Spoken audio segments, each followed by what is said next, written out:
Ռոբերտ Քոչյանի ընտանիքը, անձամբ ինքն ու իր ընտանիքը այս բռնաճնշումները էլի են տեսել այս 8 տարիների ընթացքում, վստահ եմ, սա էլ է անցնելու, ոնց որ նախորդ անգամ ձեր մոտ չի հաջողվել, այս անգամ էլ ձեր մոտ չի հաջողվելու։ Ես չգիտեմ հիմա ձեր ընտրողներին ինչ եք ասում, ասում եք, այս քրեական գործերը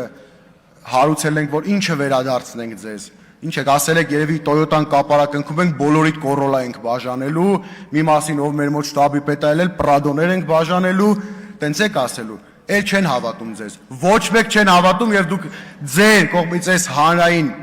բանից տրամադրություններից դուք ինքներդ էլ հասկացաք, որ այլևս ձեզ չեն հավատում։ Նույնիսկ ձեր ընտրողները։ Մոտալուտ այն ծրագրերը, որ դուք ունեք Հայաստանի Հանրապետության հետ կապված, այսինքն սահմանադրություն փոխելու, այսինքն սահմանազատում անելու, չգիտեմ Տիգրանաշենը հանձնելու, մյուսը հանձնելու, ընդդիմադիր հատվածը ձեզ խանգարելու է։ Եվ ես վստահ եմ, տեսեք, առաջին ընդդիմադիր Սամվել Կարապետյան կալանքի մեջ է։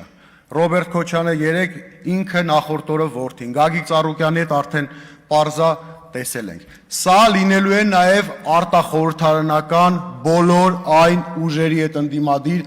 ովքեր ընդդիմադիր կարծիք են հայտնելու, ովքեր փորձելու են։ Ով կարողանալու է այս երկրում 50 մարդ իր կողքը հավաքի, ենթարկվելու է քաղաքական բռնաճնշման։ Որովհետև դուք սահմանադրական մեծամասնություն չստանալով չեք կարողանալու դա իրագործել։ Նույնիսկ դա ընտրություններից, քանի որ 1 թե 2 օր էր անցել,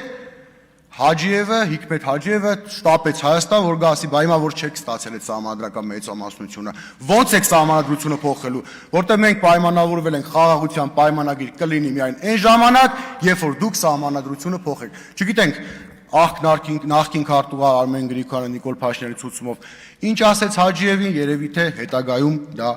կպարզվի։